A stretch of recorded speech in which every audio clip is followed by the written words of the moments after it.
Well, hello there. Welcome to the show. I'm your host, Una Duncan. And I just realized that I released all my February episodes without doing anything about love or sex. And I am a girl who loves to do overkill on a theme. So I dug into the archives to find an interview I did with the awesome and very funny Eric Barker, the author of Plays Well with Others, The Surprising Science of Why Everything You Know About Relationships is Mostly Wrong. You are going to learn the ethical way to get your partner to change. Isn't that romantic? You're also going to learn how your relationships affect your weight and your health. And you're going to learn how to increase your social interaction, even when it's the very last thing you feel like doing, and why you should bother. Check it out. It's time to get your head out of your ass and start creating a life of no regrets. Whether you want to lose weight, get rich, or manifest a hot threesome on the beach, you're gonna want to turn this up. This is Goals, Grit, and some woo-woo shit with your host, best-selling author and professional butt kicker, Una Duncan. Hi, everyone. I am so excited to welcome Eric Barker. So Eric is the best-selling author of the Wall Street Journal bestseller called Barking Up the Wrong Tree. And this is an amazing book. I'm halfway through this book right now. I've been on Eric's newsletter for a long time, and I love it. Because what he does is he takes all of the personal development advice and information that you've been hearing a million times, and he actually questions it to break it down whether it's true or not. And then he simplifies the truth, and then he tells you funny stories so you actually remember it. It's amazingly helpful. I highly recommend his newsletter and his book. And right now we are celebrating, he's got a second book coming out called Plays Well with Others. And it comes out tomorrow, right? Is that right? Yep. Thank you so much for being here, and congratulations on the new book. Thanks so much. All right. So first thing I want to ask, so the subtitle of your first book, Barking Up the Wrong Tree, is The Surprising Science Behind Why Everything You Know About Success is Mostly Wrong, which is an amazing subtitle, by the way. And in that case, you cast this really wide net about success. You talk about happiness, you talk about grit, you talk about, life-work balance. So why did you decide to really hone in on relationships for your second book? Because I was so bad at them. Basically, it's not a do what I do book. It's I didn't know what I was talking about, so I look at the research and we'll both learn something together book. And basically, my first book, I took the maxims around success that we all grew up with, like nice guys finish last, it's not what you know, it's who you know. And I looked at the science and did Mythbusters. Are they true or not? And now I decided to do the same thing with relationships. And the crazy thing was, I had already decided to do this, but the deal closed for my new book literally 2 weeks before California, where I live, locked down. So all of a sudden I realized, this book is going to be really important. It just took on a new level of importance where I was like, I'm going to need this and everybody else is going to need this. And so basically I go down the rabbit hole with the research and test the maxims that we all grew up with about relationships. So does love conquer all? Is a friend in need a friend indeed? Can you judge a book by its cover? Is no man an island? And to try and figure out basically how can we be better at all our relationships, from friendships to love to community. I love that. I want to ask you some more questions about specifically what was the most surprising thing you found out. But just first of all, to give some context for my audience. So as you know, my audience is really interested in improving their fitness and their habits. And can you talk a little bit how our relationships can really influence our success in those kind of areas of our lives? Tremendously. It was shocking to me. Robin Dunbar is a professor at Oxford, and he looked at all the research on health, and basically he came back from it and he said, do you know what will predict whether you're alive 1 year after a heart attack? He said, basically, 1, whether you smoke, and number 2, how good are your friendships? Yes, nutrition, exercise, everything else matter, but those 2 were so heads and tails above everything else. It was crazy. The Grant study at Harvard has been a longitudinal study that's been going on for over 80 years. And they looked at all these factors that went into these men's lives who they were studying. So you get the whole life from when they were 18 to now some of the men are in their 80s. And when they asked George Valiant, who led the study for most of the time it was around, he had to get replaced because the study was so long. They said, what did you learn? And of course, he learned lots of things, but he summed it up in one sentence. And he said, the only thing that really matters in your life are your relationships to other people. It's so, so critical. And we've heard a lot about how spouses are really helpful, really powerful. But the funny thing is, it's our friends that really make the difference. They did a study of women recovering from breast cancer. Spouses, zero effect. Friendships, huge effect. Men recovering after a heart attack. Spouses, zero effect. Friendships, huge effect. It was crazy. I'm shocked. I'm really shocked. Talking about one of the most surprising things, you mentioned surprising things. Our friendships make us happier than any other relationship. Sorry, spouses. Our friendships make us happier than any other. This is research by Nobel Prize winner Daniel Kahneman. Friendships are critical, and they don't usually get the respect the other relationships do. Well, it's so true. One of the things I wanted to ask you is that I feel like relationships are in that, that they do the quadrants of things that are like important, but not, and it's one of those things that's important, but not urgent. I think even more so than health and fitness, which sometimes falls in that category too. But I think especially our friendships, like if we're going to toss an F at our relationships, we give it to our kids and our partners, but friends, we're like, I don't know, I'll see you when I see you. Like, I'm so busy. So I'm really surprised to hear. Age 30, in the 30s is usually when people get married, they gather all their friends together and then promptly never see them again. And like, it's really critical. But the thing is, because friendships are totally volitional, there's no obligation. They're only your friends because you want them to be. You have to like your friends. You don't have to like your boss. Sometimes you don't like your spouse. Some people don't like their kids. But if you stop liking your friends, they're not your friends anymore. So that means that's 100%, your choice, not an obligation. And that's why friends bring us so much happiness. Mm-hmm. Okay. One thing I want to ask you. So in my programs, I've got communities and Facebook groups, and I'm always telling people, come on, join the Facebook group and engage in the Facebook group. And not surprisingly, I often get the response of like, no, like Facebook's not my thing. Just give me the email plan and I'll go over here and do my thing. I'm not a joiner. Like, oh, that's kind of lame. I'm not going to post my selfie, blah, blah, blah. But what I have noticed is that people who do that, they don't tend to have as much success as the people who are posting and really engaging. And it's led me to question, I'm like, okay, this is a chicken before the egg thing. Is it because successful people are like, look at me, I'm successful and I want to post and engage about it? Or is it the opposite? So I wonder, did any of your research talk about that sort of thing? One of the things I looked at was the issue of be yourself. Should we be ourselves? We always get that advice. And the truth is, we are so influenced by context. The biggest influence on context is the people around us. And this is huge. It makes such a big difference that, basically was Christakis and Fowler, two researchers. They looked at the Framingham Heart Study and a lot of other studies, and basically found that obesity, smoking, happiness, marriage, kids, they're all contagious. They're all contagious. Basically, if your friends have kids, you are likely to have a child, much more likely to have a child the next 2 years. Get married, you're more likely to get married. If someone you consider a friend becomes obese, you have a 50% greater chance of becoming obese. And if the feeling is mutual, you consider them a friend, they consider you a friend, it goes over 100%. So basically the chance doubles of increase in obesity. And it's largely unconscious.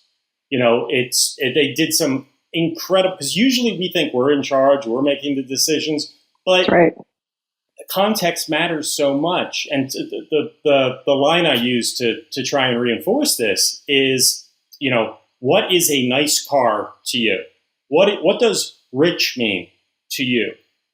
You can't answer that question without context. A nice car to you is not a nice car to Jeff Bezos.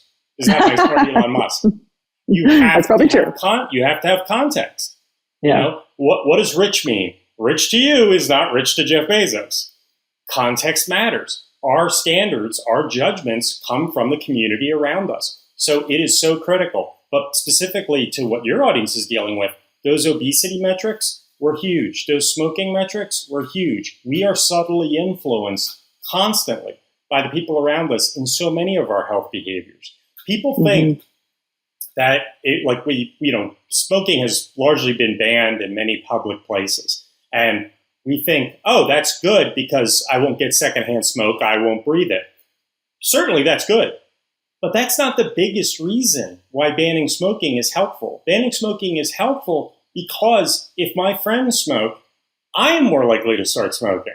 The secondhand smoke isn't nearly as lethal as the fact if my friends start smoking, I could pick up the habit.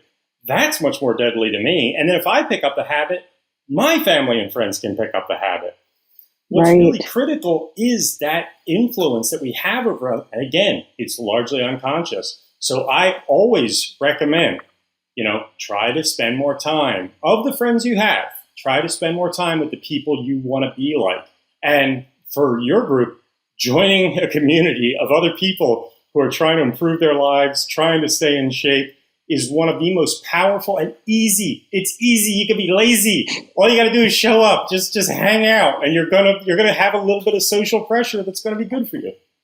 Totally. That's so interesting about the smoking. So it's not even the I'm breathing in the secondhand smoke that's harming me. It's that I'm watching other people smoke and therefore being subtly influenced by it, even if I don't think so. Yeah. You look cool. That's the real danger. That's so interesting. Okay, but then I think some people are like, okay, well, what am I going to do?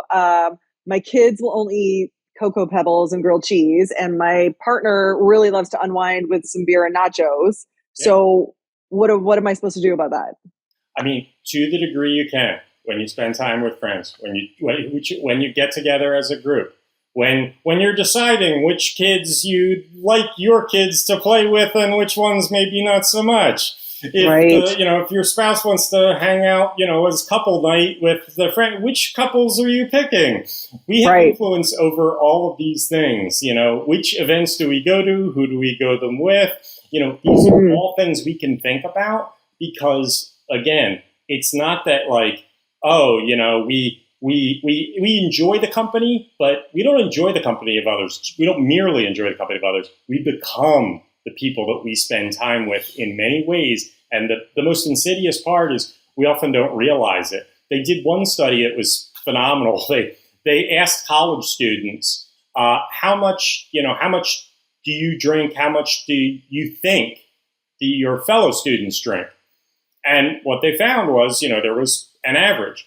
And they wanted to figure out how can we get students to drink less. Well, the problem was if they gave the information, what they found was if they gave the information about what the average student was drinking and the student they were talking to drank less, this caused them to increase their drinking. Now the average is higher and, again, largely unconscious. Those Scared Straight programs where they expose kids at risk to criminals in prison, they don't decrease criminal behavior. They increase criminal behavior. Really? 13, because you are taking a group of kids who has potential problems with the law and putting them together in a group. Right, yeah. So we are heavily influenced by those around us. So joining something like your Facebook group where people all have healthy values and are trying to do the right thing is enormous. The other factor that's really critical in communities is, like I said, friendship's great. If you got 5 friends, that's great. You know what's even greater? The research shows if those 5 friends know each other, you are going to feel much more supported and much happier. Because 5 friends who don't know each other, that's great. You have like a hub and spoke type relationship. But when your 5 friends all know each other, now you have a community. People can coordinate. Your friends can say, hey, she's feeling down. We should do something for her this weekend. They can do more. So communities are so much more powerful than merely having more friends. Oh, I like that. And so the hub and spoke, it's like a web of everyone kind of coordinating. I like that so much. Okay. One of the teasers in your book says social media can actually improve relationships. How does that happen? Social media, I mean, definitely. There's plenty to be critical of. We've all heard a lot of that. But, social media is also a tool for communication. What's great isn't just replacing face-to-face time with social media. Some of us had to do that during the pandemic. We didn't have a choice. But now that we're starting to come out of the pandemic, if you use social media what the research shows is if you use social media as a replacement for face-to-face contact, you're going to get more depressed. If you use social media as a leverage point to, hey, great talking to you on Instagram, let's get coffee tomorrow. If you use social media as a springboard to connect in real life, it can be a net positive. Hey, somebody's post came up. I totally forgot about them for months. I should catch up with them. Don't just post a comment. Don't just hit the like button. Message them and say, let's talk on the phone. Let's hang out. If you use it as a reminder of your relationships and leverage that to meet face-to-face or on the phone, you will become happier. It can be a positive thing, but it shouldn't be the end point. It should be the starting point. That's so interesting. And does it counteract the effects of social media that we've all heard about in the like negative comparison and all of those kind of bad feelings that people can get when they're scrolling? I mean, those are always there. You don't want to spend too much time on there, but there are also benefits to social media as well. Like, this is where the debate is ongoing because you can see positive things. Your friend had a kid. That's awesome. Yeah. So you can see positives. You can see negatives. You know, the issue is the undeniable negative is when our buddy budget, the friendship amount of time we have, gets cannibalized by social media. When you start spending your social time on Instagram instead of face-to-face, that's the biggest threat because it's zero sum. There's only 24 hours in a day. You're going to sleep. You're going to work. You gotta shower and eat. You only have so much time for friends. If that is totally eaten up by social media, that's a total negative. Yeah. Okay. So I wanted to take you back to, so in your barking up the wrong tree, you said for people who want improved health, association with other healthy people is usually the strongest and most direct path of change. And like you said, it's easy. You just got to show up. So, so I mentioned that you've got, let's say you've got a spouse who really likes to eat the nachos and whatever. And then in your new book, you've got a teaser that says you are going to tell us an ethical and effective way to get your partner to change. So can you tell us about that? Absolutely. The research on this, it's called the Michelangelo effect. And basically, when people try to change their partners, A, it usually doesn't work. And B, it reduces relationship satisfaction. It's not a good thing. That makes sense to me. Yeah. Here's the thing. It's not just a universal negative. The negative is the way we usually go about it. There's always a bit of selfishness in there. We are not trying to turn them into the Dalai Lama or some paragon of perfection. We're usually trying to turn them into something we want. The trick is to change that actually works and change that makes the relationship better is to talk to your partner, asking questions and finding out more about what is their ideal self. Who do they want to be? What are their goals? Where do they feel they're lacking? And then help them become that thing. Now you've removed the selfish aspect from it. Now you're helping them be the person they want to be. And let's face it, a lot of those things are going to overlap with things you'd want. They probably don't want to be less healthy. They probably don't want to be less happy. They probably don't want to make less money. So by talking to your partner, which is good in general, asking them those questions, and as I talk about it, I talk about the research from John Gottman, who's the leading researcher on love and happiness. Really getting to know your partner, it sounds a little cliche, but ask the tough questions. What does love mean to you? What does marriage mean to you? What does happiness mean to you? Those are tough questions. But the issue is we're going to learn some things. We're going to learn some things because what we often do is what's called egocentric anchoring. We think that what our vision of happiness or marriage or love is the same as theirs. And it's going to be a little bit different. And when we talk to them, we get that better idea of how they define those things. It's a really powerful thing that can help a relationship. And ask them, what is your ideal self? Who would you like to be? What changes would you like to make? And then it's just a matter of, you don't want to be critical. You don't want to be wagging your finger when they aren't. Right. You want to be supportive when they do those things. If they do start exercising, if they do start eating better, you want to reward that. You want to be supportive. And that's a really powerful, effective way to help your partner change. That's a great shift in perspective. one thing I wanted to ask, when you were saying they might have a different idea of love, do you talk about the love languages? That I go a little bit more fundamental in terms Got of it. in terms of relationships. So, Yep.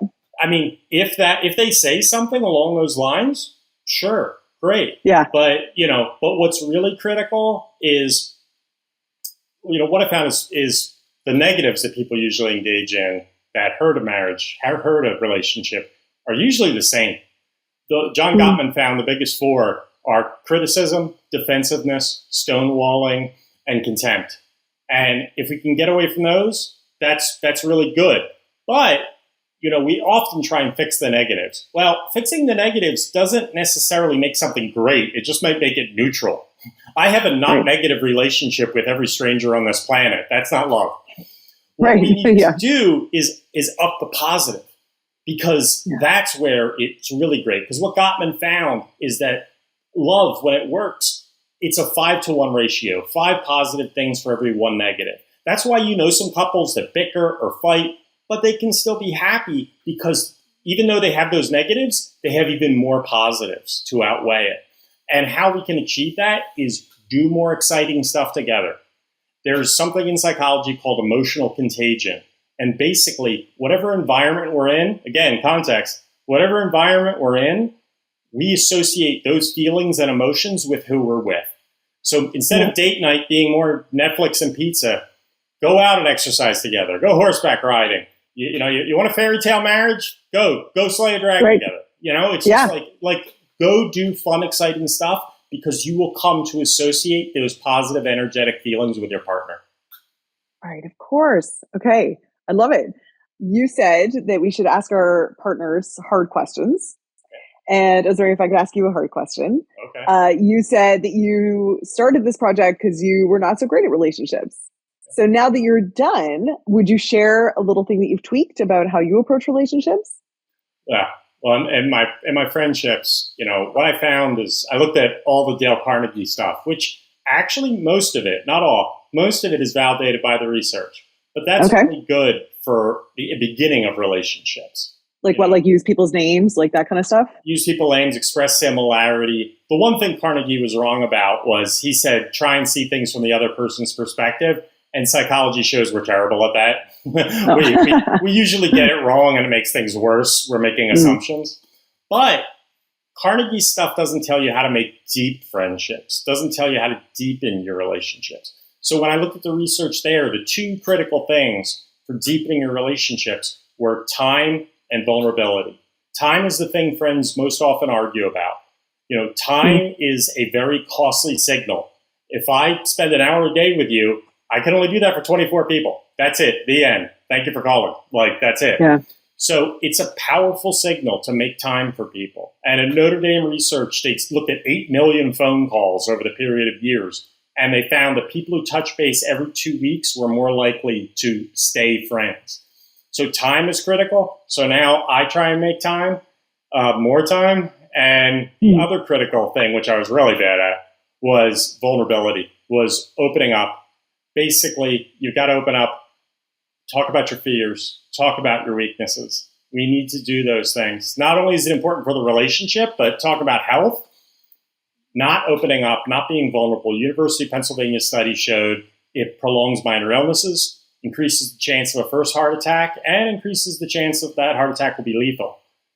We need to have people we can talk to about our problems. And on the flip side, what's really powerful is when you tell people things that are scary, when you tell things that could be used against you. That is a powerful display of trust. And that shows people you feel safe with them, you trust them, and they are very likely to reciprocate. So these are things I've been engaging in to try and improve some of my relationships. Good for you. I mean, that takes some courage to do those things. Oh, yeah. You have no idea. Yeah, no, for sure it does. Props. One final question for you, Eric. So, the last few years have been hard. I saw clients who were just killing it, and then pandemic and all sorts of stuff happened, and they kind of disappeared. And, you quote in your book, in Barking Up the Wrong Tree, you quote a Harvard researcher who said, the people who survive stress the best are the ones who actually increase their social investments in the middle of stress, which is the exact opposite of what most people do. Okay. So I'm wondering if you have any tips for, it seems like I'm going into another stressful period, or maybe this is the new normal or whatever, but any tips for increasing our social interaction when really it's the last thing we want to do? I mean, first off, that's where vulnerability is critical, is again, being able to open up and saying you're scared. Frankly, it's been a very tough time, but one silver lining is we have all been dealing with tough times now. You don't have to feel scared about saying it's been a struggle, because it's been a struggle for all of us. We've all dealt with difficulties. So rather than feeling like, oh, I'm going to be a burden, we've all dealt with difficulties during the pandemic. It's nothing to be ashamed of. Talk about it. Once you do, that is going to be rewarding in itself. Being able to talk about it, you're going to feel better. Having a listening ear, having somebody tell you the specific things they've been dealing with, that's going to be a positive feeling that is going to want to make you reconnect with people, going to make you reach out. The other thing I talk about in terms of making time for friends is the issue of, if it's something we have to deliberately schedule, like appointments, it's going to fall by the wayside. That feels like work. What we want to do is try and make it organic. It's like, if you can have a habit, a ritual together, where you both exercise together. Great. Yeah. Every Saturday we have lunch. We don't need to set up. We do that every Saturday. We play chess together. Have a thing, a ritual that, like I said, you don't need to set reminders, because it is as predictable as sleep and eating. Find those organic things that are natural. If you're super busy, go shopping together, just for food. Take the chores, the errands that you both have to do them together. That way you're not adding a new thing to the calendar, you're just adding a friend to the calendar. But when we make things organic like that, then all of a sudden it can become really effortless, because it's already in the schedule and we don't have to think about it. I love that. Yeah, that's great. Cool. Well, okay, Eric, so Plays Well with Others comes out tomorrow. I'm sure it's going to be another huge hit. Just so you guys know, the last one, Barking Up the Wrong Tree, it's translated to 19 languages, did you say? Yeah. And it was the subject of a Jeopardy question, which is very cool.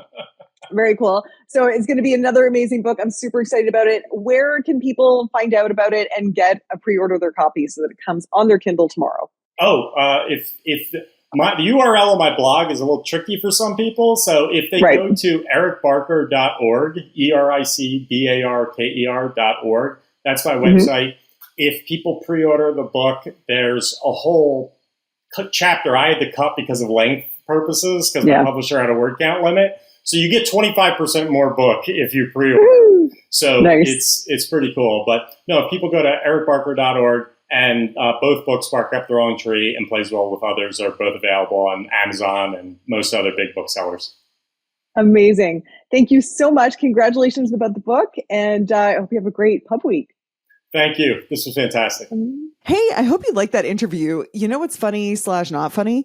Some of that interview was dated, and because, we're referencing the pandemic and stuff, but oh God, all the importance of connection to be resilient in hard and unprecedented times feels really relevant and especially important today. And by the way, I just want to add my endorsement to Eric's research on the effectiveness of relationship rituals.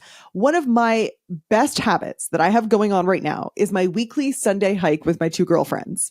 No one has to host. There's no organizing. It just happens every week, and it fills my cup so much. You know what else fills my cup? This interview is from, 2020, 2021, pre-podcast anyway. And when I listen to it, I think I sound kind of nervous. And I was like, oh my gosh, I am so much more confident with this podcasting thing now. So toot toot, that's me tooting my own horn. But the reason I mention it is just to give you permission to just start and do it shitty at first. I mean, it's the only way to start, right? And the only way to get good at something is to just keep doing it, and you get less shitty as you go. So go start, be shitty, and I'll see you next week. Hey dude, thanks for listening. If you like this episode, make sure you're subscribed so you can get the next one. And by the way, if you rate and review this podcast, it really helps me get found by other people who need some goals, grit, and some woo-woo shit. And be sure to connect and DM me at Una Duncan on Instagram and let me know what you thought of the episode. Chat soon.